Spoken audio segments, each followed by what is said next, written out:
全世界出名的芬兰北极光，即阵因为11年周期的日头风暴高峰期，即阵看起来是断水。所以讲去芬兰欣赏极光的游客就加真多。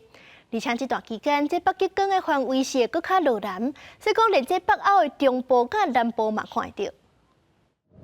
So we are going to the very private place where there are no lights, no street lights, nothing. It's totally dark. 这去芬兰北部拉普兰区的路上，一群游客到一个冰冻的湖边景点，因正兴奋，亲目睭看到一波绿色极光，在星光灿烂夜空当中闪烁。 The tourism numbers have been growing like every year. It's beautiful. You don't want to leave. 每年冬天，拉普兰区的罗文尼米镇也是有名亚旦老人村，拢会吸超过100万的观光客。敢若去年伫遮过暝，游客都有创纪录的120万人次，增加将近30%。太阳已经进入伊11年周期的极大期，而且可能会继续到明年。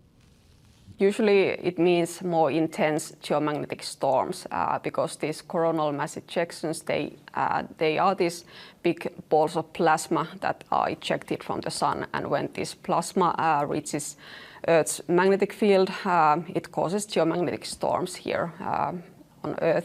对太阳活动的增加，极光的连运动提悬，今年强烈太阳风暴已经在极光范围更较南平，更加触发闪烁，互天顶充满粉红色、橘色、绿色、甲蓝色。公司新闻，恩文玲朋友。